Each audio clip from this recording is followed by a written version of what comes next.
the reality. Like comics are not for just for kids, they're for everyone. Yeah. But because they were that way for so long, the common perception of them is that still. And so it's exciting to see how much things are changing on a certain level. We don't know where it's going. That can be a good thing for certain people. That's a terrifying thing because, there are certain people who just want to make comics great again. But I think the more varied the stories we see, the more powerful it is. There will be more ways for people to connect, and the more people that are reading comics, the better, in my opinion. Hi, I'm Lyndon Radchenka, creator, writer, and letterer of The Laundrymen, Blood of the Saucermen, and the original book, The Laundrymen, The Life Thief. You can find me at infinitestudio.ca, or I'm on Blue Sky, Instagram, or sometimes, occasionally, Twitter, which I guess is now known as X. You're listening and watching to Two Geeks Talking.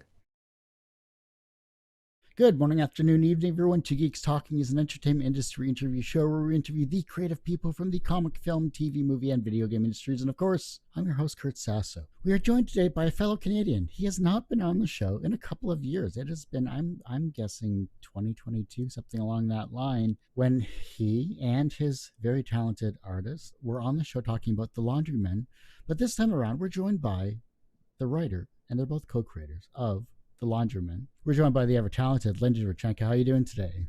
I'm doing so great. It's so nice to see you again, Kurt. No. I think the last time we spoke was almost exactly 3 years ago. Oh, jeez. In 2023, we Yeah. were gearing up for our first Kickstarter campaign for The Laundrymen, The Life Thief. Now I'm back here to talk about book two in that series, which is Laundrymen, Blood of the Saucermen. Last time it was Stephen Call and I, who's the artist on that series, who were here to chat with you, and this time it's just me. Well, for those that don't know anything about yourself as a creative person, never watched the first interview with you guys on this particular show of Two Geeks Talking, tell us who you are and what you're bringing this time around. Right, yeah. So I'm here to talk about Stephen and I's creator-owned comic series, The Laundrymen. Last time I was here, Kurt, I don't know if you remember, we had such a great Mhm. conversation that one of your quotes actually ended Yes. up in our printed book for our blurbs. So I was so excited to come back and talk to you about book two. Essentially, what the series is, two monster hunters who work out of a laundromat and they solve supernatural mysteries.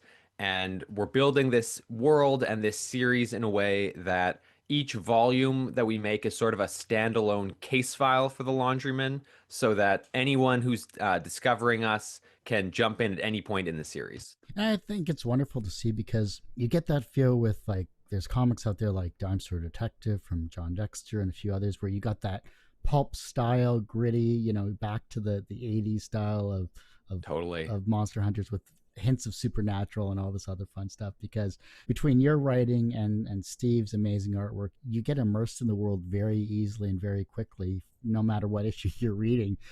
And in reading issue two, I loved the path that you're going on with the characters. You're used to seeing them together, but seeing them separated, I'm not spoiling anything.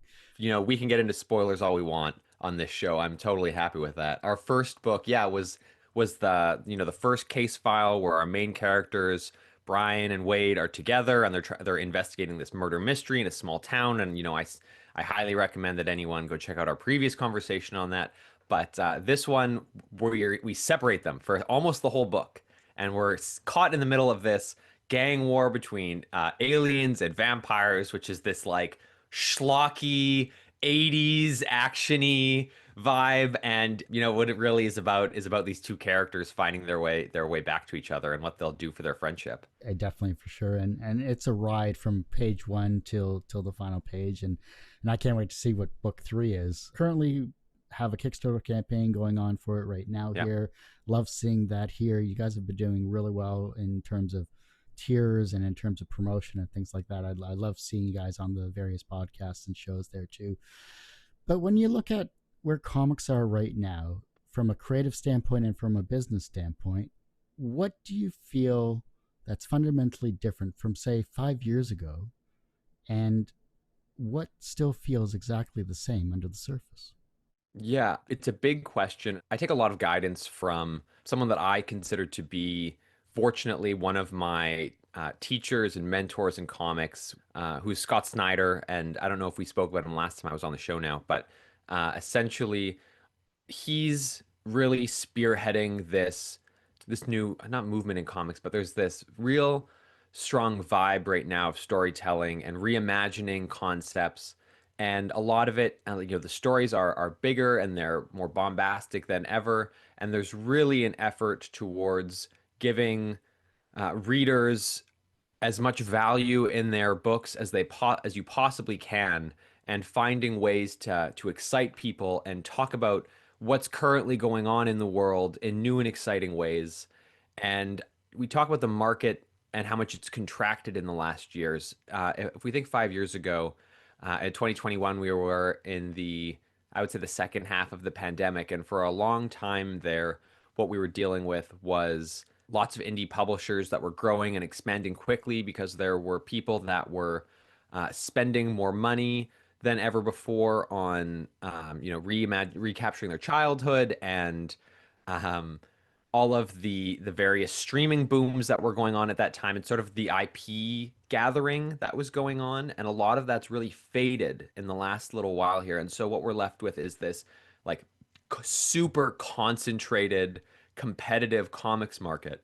And it's really hard right now to break through. I've heard from colleagues of mine who are on Kickstarter that there's never been more comics on Kickstarter than there are right now. Kickstarter is one of the largest, if not the largest, publisher of comics in the last couple of years. And so it's a really exciting, scary, and difficult market. But Stephen and I have been working so hard on this book in the last 3 years, and I'm really just here to talk about what a great job he's done on this book and how amazing the art has turned out. We can't wait to have the book in our hands, and we're really hoping that anyone who's new to Kickstarter will see that we fulfilled the first campaign, and very quickly. Like, I think within the campaign ending, our books shipped within 2 months, type thing. The book is essentially done now. Steven's coloring it, but as you've seen, Kurt, the artwork is done. You can read the complete story. And our hope is that that track record is going to give anyone who didn't join us the first time the confidence to hop on board on this one and continue on the ride of the Laundrymen with us. But since we've last spoke, though, you've done other works, not just the Laundrymen, right? Like, I know you're always pushing yourself as an amazing writer here in itself, but what have you done since we've last spoke? Since we last spoke, my creator-owned book, Hero Man, released in early 2024 with artist Zach Schuster, who did the colors in our backup story for Laundryman Volume 1. And he's actually doing a 6-page short at the end of Laundryman Book 2 surrounding the Raph, the werewolf character that we introduced in the book. So that came out in early 2024, and we traveled actually to Angoulême in France, the international festival there, to promote the book as part of the Canadian delegation, and that was amazing. Last year, I was lucky enough to pitch and be accepted and write a story in the DC Comics Halloween anthology, Satanic Panic, in which I wrote the titular character's story, Zatanna, right at the front of the book. And on top of my writing, I letter books also. I've been very lucky. Last year, I lettered a book called Death Fight Forever for Andrew MacLean of Headlopper. And that book is actually going to be published with Image. The first issue will actually be coming out later this month on February 18th. And for those who go and pick up an issue of issue 1 of that book, we actually are running a Laundryman ad in that book while our Kickstarter is running, but also to talk about some of the big plans that we have coming for that series later this year. Yeah, so it's been really busy. Stephen and I also put out another book in the time since we last spoke called There Was Another Life. It's part 1 of 2. It's a sort of dystopian sci-fi. I call it The Last of Us meets Old Man Obi-Wan Kenobi. So Stephen and I have been busy, as well as working on the Laundryman and all these other sorts of projects that we've had going on. Just means I got to get you both back on to talk about your other works, not just the Laundryman now. Like, we're here, We're here. We love talking about what's been going on. Talk about being inside that DC world for a second here, because that's usually a professional entity that not many people get to touch on. What did working inside that machine teach you, good or bad, that you couldn't have learned working on the Laundryman? Working inside the DC machine it's something that anyone, I'm not gonna say anyone, it's something that I have dreamed of for a number of years. When I look back on that piece, which is my first ever DC writing credit, I'm always amazed by how fast it felt like it happened. Even though I'd been trying to find that opportunity for a number of years, and I had been in touch with editors at DC Comics for a number of years. When the opportunity finally arrived in my inbox, it felt like from there everything happened at warp speed. I submitted 10 pitches and one was accepted. And then I wrote the script within 2 weeks, a week and a half. And then I sent it off to storied comics artist John McCrae. John has forgotten more about comics than I'm ever going to learn. And so when I sent my script off to him, it was very much with the caveat of like, John, this is what's in my head, but you're gonna come up with something cooler than I can imagine. Please feel empowered to do that. Like, throw away my script if you want to. I will make it work after. It's amazing when it happens and how smooth from the inside it actually was. Everything ran on time. There were no delays. I was just trying to get out of the way, it felt like, and make this as easy as possible for everyone I was working with. But it's also incredible how quickly it goes by. The book hit stands in September. It was really exciting talking to everyone in the comics sphere for like a week, and then the next Wednesday rolls around, and there are new books out, and there's something else to talk about now. So it's amazing how quickly it comes and then it goes. It was a dream come true, and I'd love to do it again. Got to be amazing working in that world here, especially writing for Zatanna specifically. Did that change the way you were thinking about your own indie characters and their voices compared to, say, something that's well established?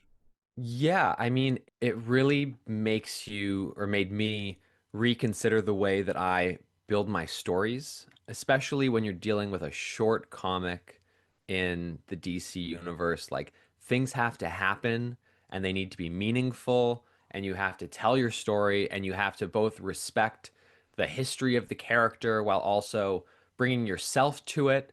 When I started on the story, I did a lot of background reading on Zatanna's more recent work and tried to find a story in there that resonated with me and something that I could bring my voice to.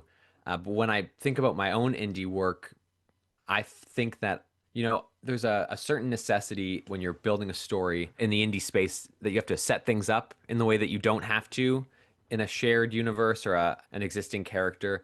But I really think it imparted in me this need to get everything set up quickly and get right into the story and not worry about, overloading the reader too soon. I think there's a good balancing act there. I think that also really fits into that ethos we've been talking about how stories right now they have to strike a chord in the reader more than ever before right now if you're going to create something that lasts. I've seen the same thing when you're trying to tell a story in short reels and short content from, like, even based off of interviews that I've done.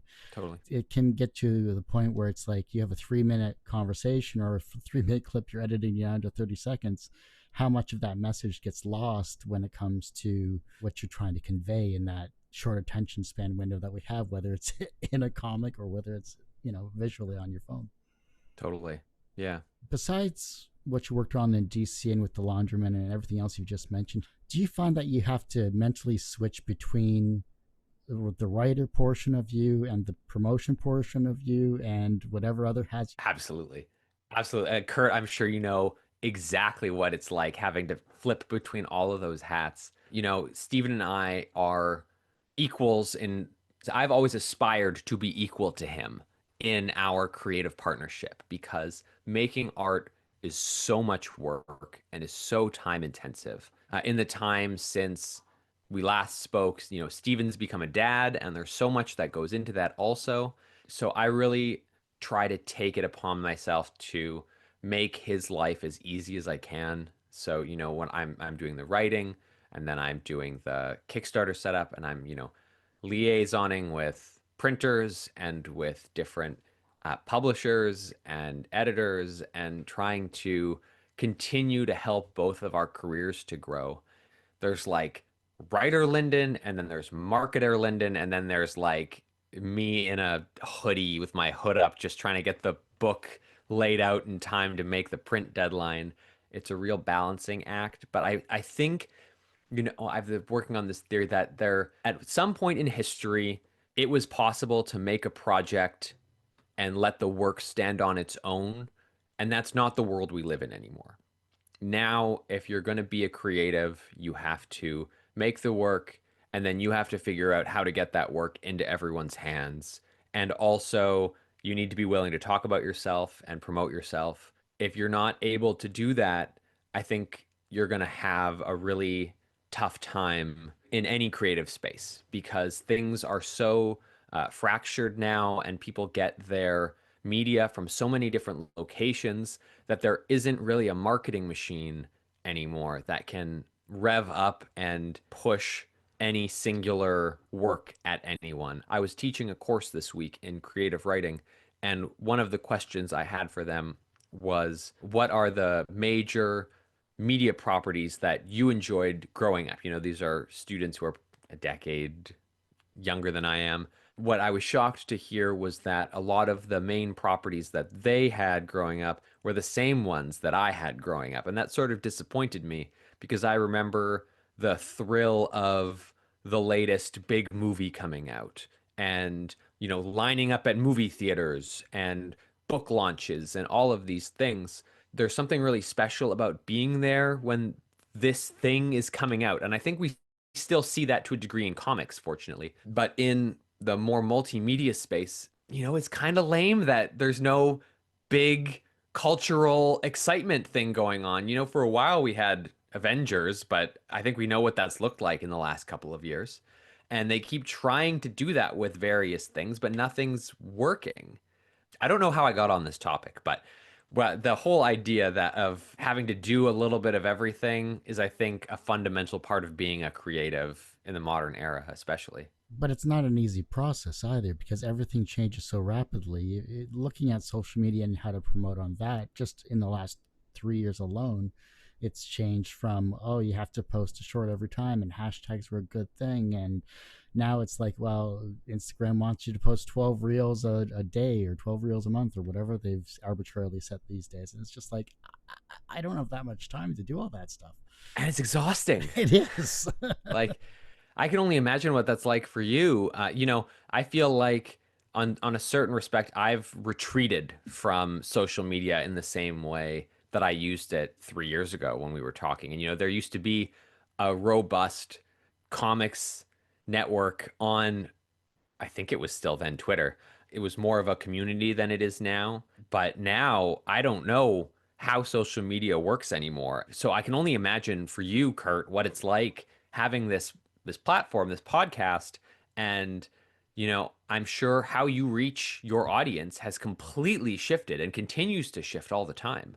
If there's something that I have in an interview, if there's a question or an answer like what we're going to have here today that just sparks a creative idea, it's like, okay, I'm going to highlight that when I'm editing it, and that would become a short reel of some kind.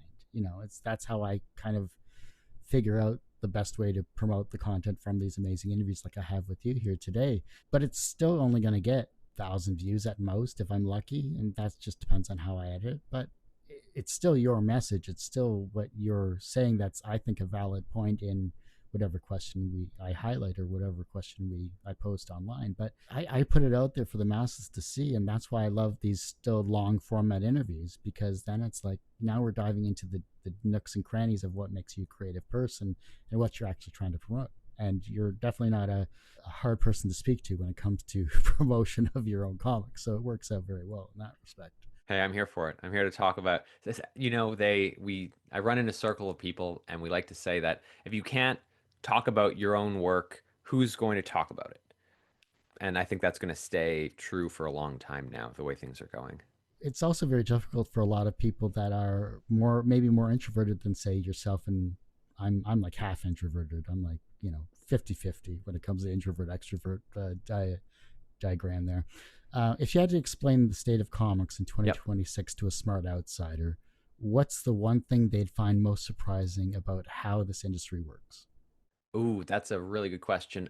If I was trying to explain, so I'm trying to imagine if I was explaining this to like my grandparents about how the comics industry works, and it's that the popular conception of comics here in North America is that there are only superhero comics and some other stuff. But I have traveled and I lived in France for a year, so I immersed myself there in the Franco-Belgian comics community culture, and I was exposed to comics that are about literally anything. And the way that comics are able to communicate ideas in way and are marketed towards adults in ways that we don't normally do here in North America. We're just starting to. And I almost think that that's out of a necessity because now comics are starting to compete with manga here, which is so popular that the comics landscape is rapidly evolving while also trying to find ways to reinvent the things that have always been popular. When we talk about like DC and the Absolute line or Marvel and the Ultimates line, those are those companies' attempts at refreshing their characters in ways that are more relevant now than they ever have been. And I think in a certain part, they've openly said that some of those comics are heavily inspired by manga style illustration. And I think the culture here is really starting to expand out of the comics are for kids mentality, which you and I, Kurt, know is the reality. Like comics are not for just for kids, they're for everyone.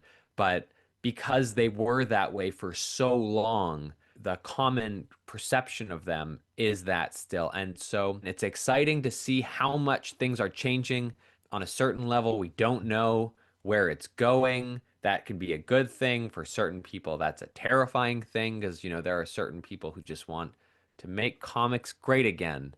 But I think the more varied the stories we see, the more powerful it is. There will be more ways for people to connect, and the more people that are reading comics, the better, in my opinion. But you also have to read comics yourself to kind of appreciate the medium of comics or manga, whatever you read, or watch Totally. anime, because it's a Yeah, multimedia world these days. It's not just go down to your local library and pick up your book and then return it after 7 days. I mean, those totally. those are still around. But have you read anything recently that just kind of rewired something in your brain about the craft, about structure and writing, pacing, character development?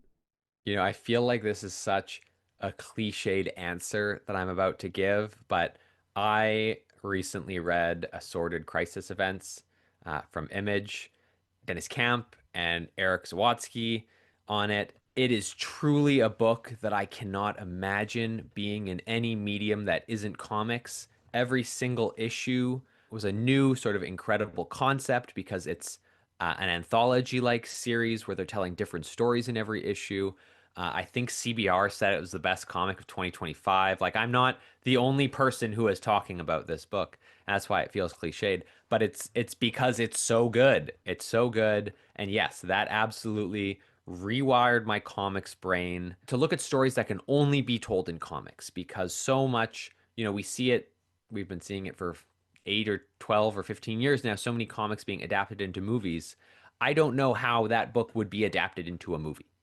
It is so medium breaking that I can't see it. And it's so refreshing. It's so refreshing to pick up a book and think, this can't be anything else. I'm reading the definitive way of experiencing this story. And I'm so excited to read, every issue that comes out now after sitting and catching up on the first 6 issues in the trade. Like it's just excellent. Excellently done. What about you, Kurt? What have you been reading lately? Besides Laundrymen book two, not much to be perfectly honest. I haven't had a chance to really read too much because I've been doing more TV and film stuff. So Mm. I've been stuck on sets, so I haven't been able to really do too much from a personal perspective. I read on my phone. I read a bunch of like manga and anime and things like that. So I have a huge list of stuff I just kind of flip through. A lot of isekai stuff, a lot of just fantasy, murum, martial arts style stuff. Like I'm all over the place. Whatever kind of catches my eye, so it's fun that way. But you mentioned lettering, and is that something you just started more recently, or it's something you've always done? So lettering's something that I've always done. It started off with Stephen and I's first book, Infinite Universe, which came out in 2018. For anyone who isn't, in depthly aware of, in the comics writing process, in the mainstream process, there's typically sort of a machine conveyor belt style construction of comics. The writer writes the script, gives it to the artist, who does the pencils, who gives it to the inker, who inks the page and gives it to the colorist, who colors the page and then gives it to the letterer. In indie comics, it's not that clean. And when Steven and I started our first book, I wrote the script, gave it to him to illustrate, which he penciled, inked, and colored those pages. Once I handed in the script, I sort of sat back and started twiddling my thumbs because what do I do now until the book is done? And I really want, respecting the amount of time that Stephen was putting into that book, decided that I wanted to be a larger contributor to our creative team. And so I decided I was going to learn to letter.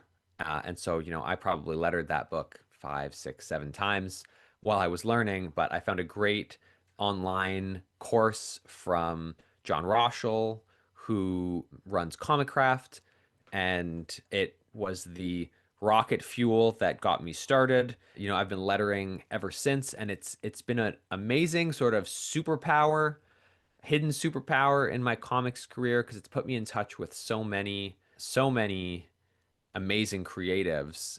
I mentioned Death Fight Forever with Andrew McLean. I did the preview issue of Arcbound that was written by Frank Thierry and Scott Snyder and Tom Hardy when it previewed at New York Comic Con a number of years ago with Ryan Smallwood on art. And so that was amazing. And comics is a community. You can't avoid that and you need to embrace it, especially if you want to make a living in this career or you want to find a greater group of individuals to connect with. As a writer, it's really hard to do that. But as a letterer, I've been able to connect with so many artists and so many other writers and other comics communities. And it's really allowed me to grow the collaborators that I've had and the friends that I have in this industry. And I've been able to work with people in ways that I would never have been able to do if I was just writing. And, so much of lettering is also graphic design, and I have to learn book layouts. And it's really given me a greater appreciation for everything that goes into making comics and every step of that conveyor belt that we spoke about. And I genuinely think that being a letterer makes you a better writer because you have to visualize and conceptualize the amount of space that you're taking up. And I love being the last set of hands on a page because sometimes the script that I've written has become completely redundant by the art that's being handed to me. And so I can go in and I can cut lines and I can rearrange things and I can mess around with text in ways that you can't necessarily do as a writer. And it was such a, if we're talking about what I learned from working at DC Comics, I didn't letter my own work there. And that was the right decision. We had an amazing letterer, Ariana, on it. It was different. It was actually the first time I'd ever written a comic where I didn't do my own lettering. And so the what's known as the lettering pass, which is sort of the last hurrah that a writer gets to make changes once the art and the first lettering pass are done, was a new experience for me. And it was a lot more limiting than I'm used to in indie comics. So that was an amazing experience, but it also sort of reminded me of the magic power that the letterer has on a project. For all the writers out there, I highly recommend you learn at least the theory of lettering. Give it a try, even if it's not at a professional level. I think it's going to make anyone a better writer. And I was fortunate enough early in my career of lettering and writing to have met Ed Bryson, who wrote and lettered his own stuff for forever, and he was awesome too. I focus more on TV and film because that's just how my brain works. I enjoy watching and reading and seeing the process of being a creative person like yourself and working with a team and being collaborative. And film is very similar to that, but that can be edited to all hell. Yeah. For better or for worse. It really depends on your editor. But when you're scripting Wade and Brian ending up on opposite sides of this vampire alien conflict, what personal questions about loyalty, morality, or picking a side are you really poking at? Oh, that's how long do we have here for this? No. When I am scripting those two on the opposite sides, the fun thing about the Laundrymen is that they exist in what's sort of a morally gray area. They are not government workers. They are mercenaries for hire, but the characters themselves seem to have a moral compass, which is great. When I am talking about those two ending up on opposite sides and having to deal with the morality questions that go along with helping aliens or vampires, their first and ultimate goal is to help one another because they are friends and we help our friends. And then it comes down to the larger scope. In the Laundryman, Blood of the Saucerman, Brian is kidnapped by the mob who turn out to be aliens. And he thinks that the mob is bad because our perception of the mob is bad. But these aliens are under siege from vampires. This whole concept is so schlocky that the reader, the viewer just has to stick with me here for a minute. But the aliens hire him for a job, and Brian hates vampires for some mysterious reason that we explore throughout the book. It is a paying job. It's against a bigger enemy of his, so he takes the job. That's his moral compass in that situation. Wade, on the other hand, aligns himself with an organization who is more openly sort of dark and shadowy and evil looking, and those are vampires. And he does that because they seem to be his only path to finding his friend. He, on a certain level, compromises those values in the name of helping someone that he cares about. I look at that as something that is morally gray in a sense, but also morally right. I think what that book was for me on that sort of existential level was asking the question of how far would we go to help our friends? And everyone's answer to that is going to be different. But when it came from me personally, the people who are there for you are there for you. And we have to reciprocate that as people, or else we're not building community. Something my wife and I often say, and this is a much smaller scale than what Brian and Wade have to deal with, but the idea that to build a community means to experience inconvenience.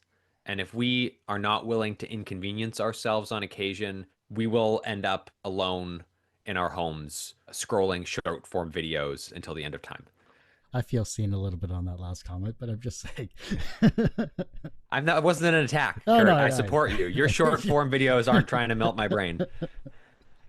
Oh, but no, that's very valid because I mean, we all have a group of friends, whether there are significant others or whether there are longtime friends we had for 20 plus years or whatever, whether you met them through gaming or whether you met them through whatever, that you always kind of gravitate back towards, whether you've been separated for 5, 10, 15 years or whatever. You kind of reconnect at your local Jose's or whatever it is and have a beer and kind of reminisce about the old days. Totally. But it's good to see that you're able to take real life experiences from the morality side of things and put them into your work because that shows authenticity when it comes to being a writer. Well, I appreciate that. Yeah, I mean, I think if you can't put yourself into your writing, what are you doing? Yeah. It's that creative bug. Right. that we all have, whether whatever medium we're working in.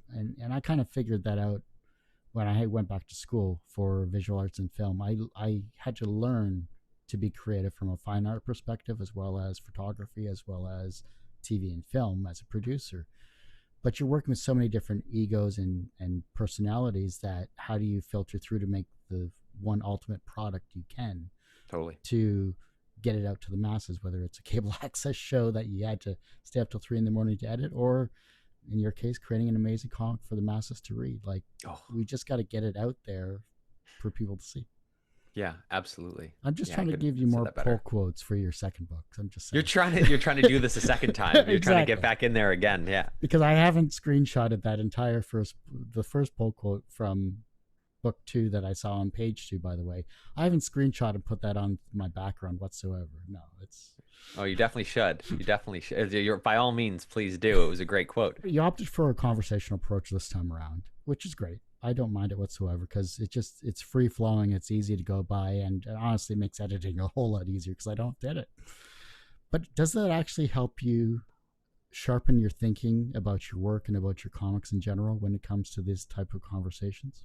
Yeah, absolutely. And I mean, if I'm talking too much at you, Kurt, I expect that you're gonna push back on me a little bit more. But as we said, to promote your work or to make something in the creative space, you need to promote your work as much as possible.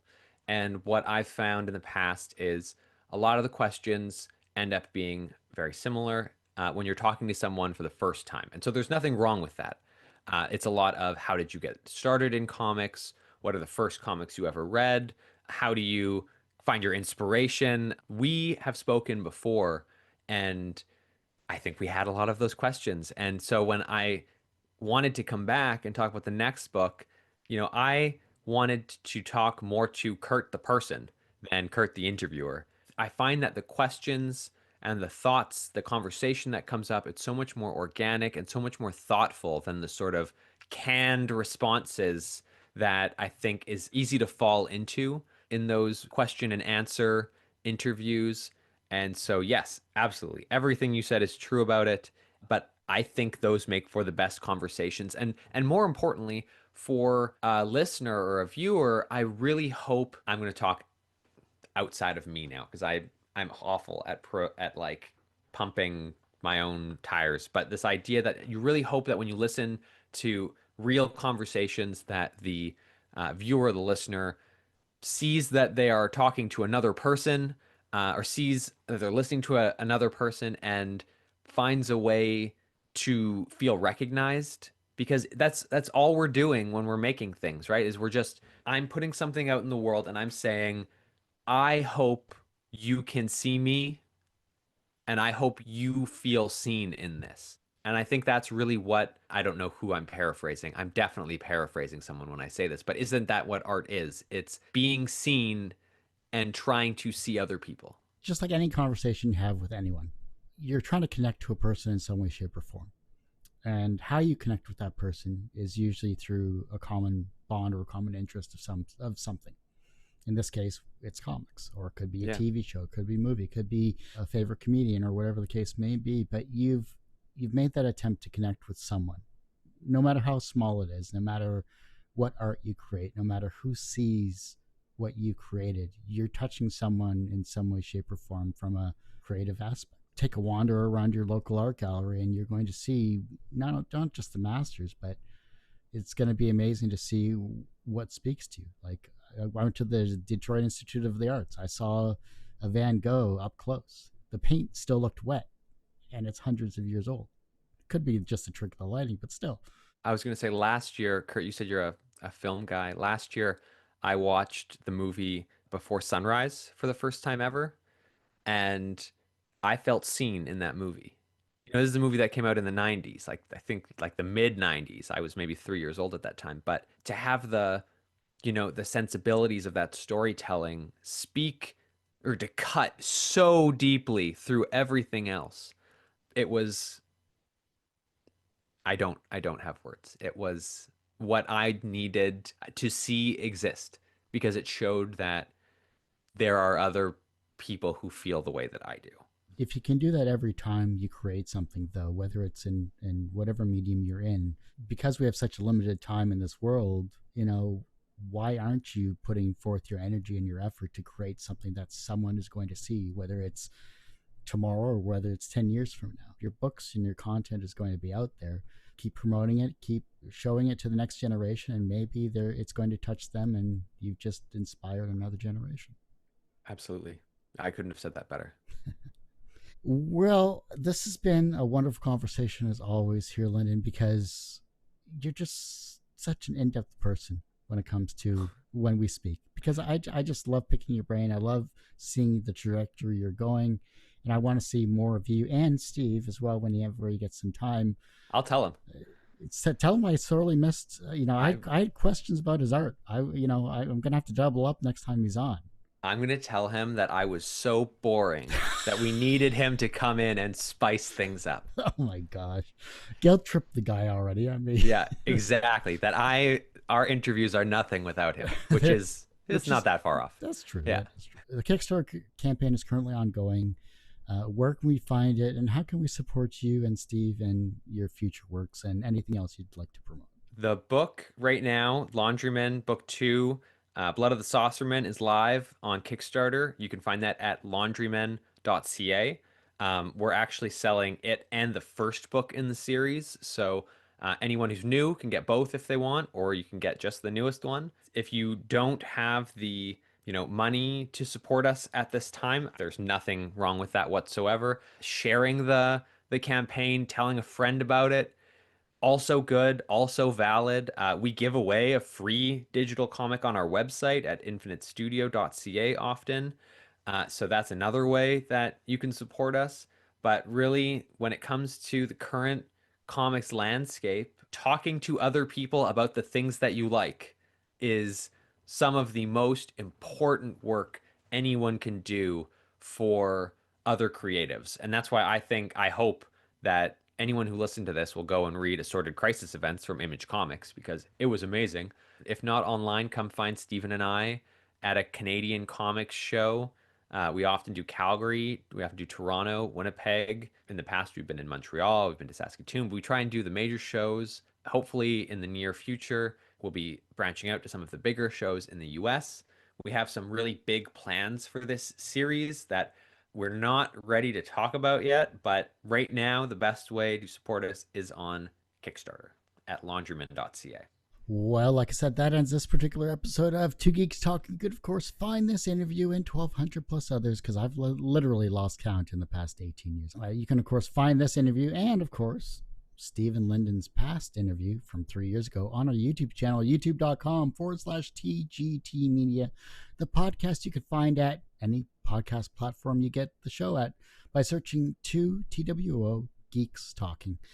I'm on social media. Find me at Kurt Sasso or at Two Geeks Talking. And of course, as I say every week, everyone has a story to tell. It's up to me to help bring that out. Thanks for listening, watching on Two Geeks Talking.